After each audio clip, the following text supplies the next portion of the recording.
Assalamualaikum warahmatullahi wabarakatuh. Kembali lagi di channel saya. Di video kali ini saya akan melanjutkan alur cerita anime Aoashi episode 11. Oke, langsung saja ke alur ceritanya. Lanjut cerita, setelah insiden kemarin, 4 pemain Esperion dipanggil oleh kapten tim yaitu Taira-san.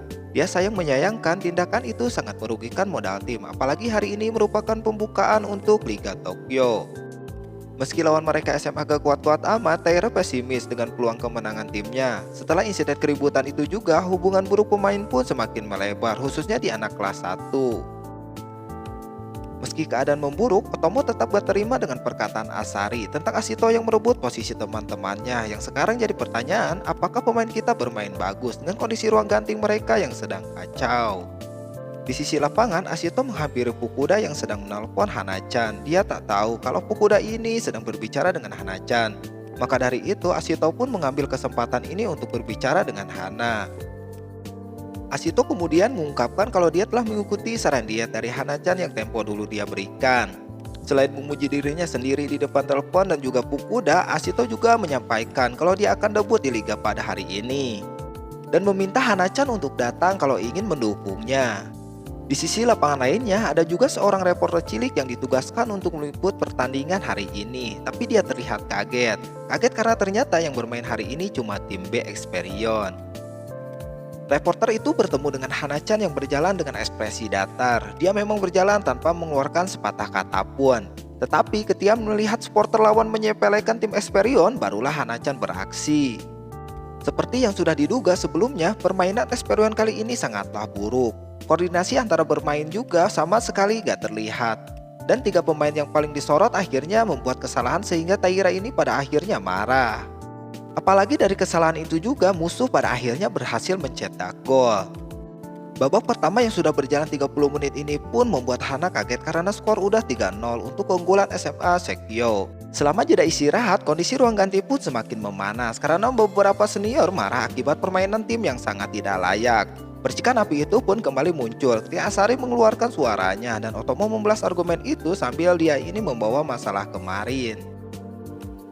Taira di sini pun terlihat habis kesabaran dengan para pemain junior, apalagi mereka ini sama sekali nggak mencerminkan sikap profesional sebagaimana mestinya. Ashito sendiri merasa permainannya di babak pertama tadi juga buruk dan membosankan. Dia juga bingung karena sampai sekarang ini belum mendapatkan jawaban itu. Meski dalam benaknya terus berpikir, Ashito sangat berharap walaupun dia belum bisa mendapatkan jawaban itu, Asari dan Kuroda mau bekerja sama demi kebaikan tim. Taira bagaimanapun kini menghampiri pelatih untuk meminta pergantian pemain, terutama di sektor kiri yang diisi oleh Asari, Kuroda, dan juga Ashito. Pelatih Nozomi kemudian pada akhirnya membuat keputusan yang cukup aneh. Dia di sini malah pengen memasukkan Togashi yang tengah kacau. Meskipun Togashi dari tadi dia ini hanya diam dan juga mengamati, dia kini mulai berbicara tentang keraguannya mengejar ketertinggalan 3 gol itu. Dia juga merasa anak-anak terlalu egois, terutama yang berasal dari akademi. Mereka hanya mementingkan status elit mereka ketimbang harga diri tim. Sebelum perkataan Togashi itu menyulut amarah dari anak-anak akademi, Ashito akhirnya juga berbicara untuk meredakan situasi ini. Dia berusaha menepis penilaian Togashi itu tentang pemain akademi. Dia juga memiliki keyakinan jika tujuan di sini semuanya sama, hanya ada beberapa aspek saja yang menghalangi itu, terutama dari komunikasi. Setelah keributan itu, pelatih Nozomi meminta anak-anak untuk menjernihkan pikiran mereka. 45 menit babak kedua nanti adalah kesempatan terakhir pemain untuk mendapatkan kecocokan atau kehancuran. Dan jika mereka bisa, maka pemain bisa pergi latihan sampai musim semi nanti. Sebelum memasuki lapangan, Ashito pun dikejutkan oleh ucapan dari Kuroda. Dia berjalan lalu mengucapkan terima kasih atas apa yang tadi dilakukan di ruang ganti tadi.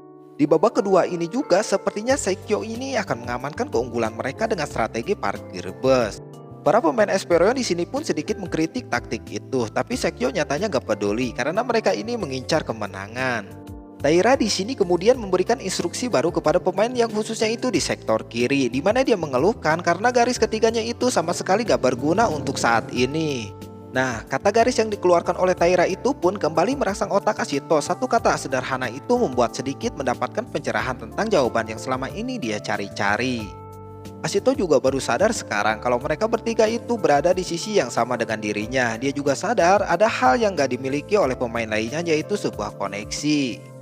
Asito sekarang pun kini mendadak mendapatkan perasaan itu dan sepertinya jawaban yang dia cari selama ini sudah menampakkan wujudnya dalam otak dirinya. Setelah kick off dimulai, tim Experion terlihat kesulitan menembus pertahanan Sekyo yang memakai gaya parkir bus Chelsea di era Jose Mourinho. Belum lagi mereka ini memperagakan gaya divingnya. Akibat dari hal itu, Asari pun berusaha memancing para pemain Sekyo agar keluar dari sarang dan mau menyerang. Di samping mereka ini hanya juga mengincar kemenangan, pemain Sekyo ini terus terang banget walau cuma tim B mereka gengsi buat kalah dari tim Experion. Asito yang kini perasaannya sudah beda mulai menghampiri Asari untuk mengungkapkan apa yang sedang dia pikirkan sekarang. Dia juga memuji Asari yang terkadang maju untuk membantu serangan. Dia juga sadar kalau Asari itu selalu berada di belakangnya ketika melakukan serangan. Sama halnya dengan Kuroda yang selalu memposisikan dirinya di antara Asito dan juga Asari. Tingkah laku Asito itu pun kini membuat dua rekannya sekarang bingung, tetapi Asito terus melanjutkan pemikirannya tentang koneksi yang akan dia ciptakan bersama Asari dan Kuroda. Sekarang ini Asito juga sudah benar-benar sadar bukan merekalah yang tidak mengerti dengan permainan yang sedang dia ciptakan, tetapi Asito sendirilah yang tidak melihat mereka itu sebagai rekan yang dapat membantu untuk mencetak gol. Sementara di bench, pelatih Tsukushima terlihat sudah gelisah. Dia juga meminta pelatih Nozomi untuk segera mengganti Asito dan juga Asari. Pelatih Nozomi pun terlihat setuju aja, tetapi dia memberikan waktu 5 menit lagi bagi mereka untuk melakukan sesuatu. Di lapangan, Asari yang mulai serangannya sekarang dikepung oleh pemain Sekyo. Sedangkan Asito dia ini sekarang kembali menganalisa pergerakan para pemain, khususnya itu pergerakan dari Asari dan juga Kuroda. Dari matanya itu, dia berhasil menghubungkan pikirannya dengan Asari dan dia juga terkejut. Dari koneksi itu juga untuk pertama kalinya setelah insiden Tenpo dulu, Asari memberikan Asito umpan yang diteruskan ke depan ke arah Kuroda. Di momen ini, Asito pun merasa sudah berhasil menghubungkan pikirannya kepada Asari dan juga Kuroda. Meski pada momen yang sama juga Asito ini terlena sehingga bola berhasil dipatahkan oleh musuh. Tapi begitu Kuroda mengangkat jempolnya tinggi-tinggi dengan apa yang sudah dilakukan oleh Asito. Kesalahan Asito yang dilakukan itu pun membuat pelatih Tsukushima habis kesabaran. Asito ini terlalu sering membuat kesalahan dan dia menyimpulkan kalau permainan Asito itu begitu buruk untuk hari ini. Sebaliknya, pelatih Nozomi menyampaikan jika penilaiannya itu adalah salah total. Nozomi juga merubah pikirannya untuk mengganti Asito dan juga Asari karena dia ingin melihat sesuatu yang menarik untuk pertandingan hari ini. Setelah pertandingan dilanjutkan, Asari pun sesaat menaruh harapannya kepada Asito karena aksinya tadi. Meski dia merasa kalau Asito itu masih belum sepenuhnya paham, dia kembali kaget ketika melihat tatapan mata Asito. Seolah-olah dia itu ingin menghubungkan pikirannya ke otak Asari. Kerja sama ketiganya pun kini kembali terjalin, meski para pemain lawan menertawakan mereka karena mengopor ke situ-situ aja. Kini setelah berhasil menghubungkan pikirannya dengan Asari, Asito sekarang berusaha menghubungkan pikirannya dengan Kuroda. Dia bahkan sampai mengabaikan rekan-rekannya hanya untuk fokus terlebih dahulu membuat koneksi segitiganya dengan Kuroda dan juga Asari. Hasilnya dari kerjasama bertiganya kini Asito mendapatkan ruang tembak. Yang anehnya secara natural juga malah mengopor bola itu kepada Asari. Bola memang gol, tetapi perasaan Asito campur aduk. Secara harga diri penyerang itu fungsinya adalah mencetak gol. Setelah dia menatap pelatih Nozomi, barulah Asito kini ingat jika di sini itu bukan untuk menjadi bintang, melainkan belajar sepak bola yang sesungguhnya. Setelah koneksi segitiga yang tercipta itu, kini Sekyo semakin panik dan benar-benar menjaga khususnya kepada ketiga pemain Experion itu. Koneksi yang sudah menguat itu sepertinya sulit untuk dihentikan pemain musuh karena gol kedua Experion juga berawal dari kerjasama ketiganya ini. Sehingga dari hal itu pun sangat membuat Asito puas meski bukan dia yang mencetak gol. Gol kedua itu pun seakan membawa angin segar di kubu Experion. Koneksi yang sekarang udah terbentuk juga membuat Asari senang, khususnya itu kepada Asito yang perlahan bisa belajar dan juga mengerti. Apa yang akan terjadi selanjutnya? Tunggu di video selanjutnya. Wassalamualaikum warahmatullahi wabarakatuh.